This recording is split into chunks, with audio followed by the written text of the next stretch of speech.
Question 1.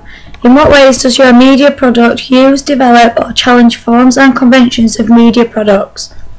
Typically, the conventions that our film would fit under would be that of romantic comedy films. However, there are various aspects of our film that we believe challenge these forms and conventions of media products.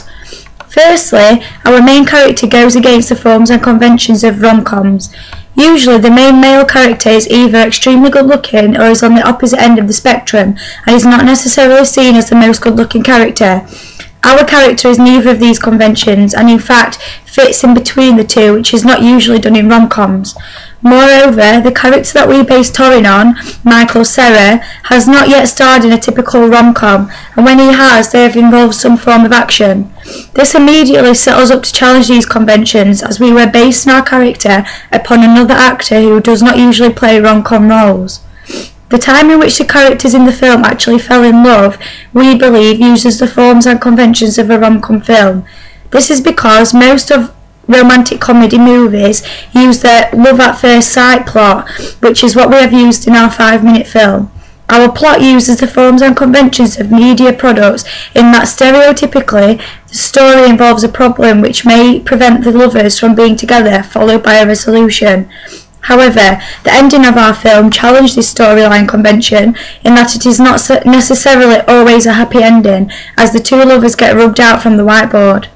We think that the main plot of our story is quite quirky and aimed for it to break away from the stereotypes that surround rom-com films. The main plot of our story is a stickman that comes to life and experiences things in life, some that happen every day, for example going to the cinema, and some that take years to happen, such as falling in love.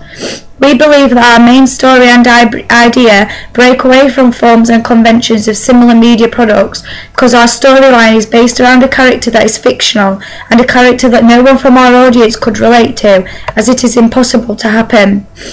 This challenges the plot of stereotypical rom-com films because they usually have a plot that the audience can relate to, especially when portraying the comedy side of things. For example, they use embarrassing moments when someone embarrasses themselves in front of the person they fall in love with, whereas our film does not do this. Instead, in our film, both characters are very similar, so they are on the same page and therefore cannot embarrass themselves in front of one another.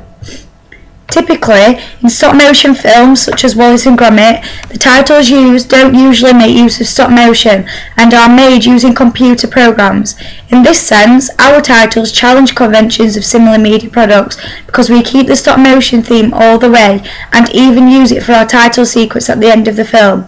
This may prove to be a mistake and may not be effective, which is why other similar products do not do it, but we wanted to do something different for the titles of our film. When referring to setting, our film slightly develops conventions of similar products. This is because a lot of rom-com films use simplistic settings, for example in P.S. I Love You. A lot of the settings used in this film are from basic flats and houses, and there are no really extravagant settings in order to allow the audience to relate to the film. We developed this idea by taking it one step further and actually used the extremely simple setting of a school and a local cinema, which relates highly to our audience, who are more than likely to still be in school and therefore relate well to this setting.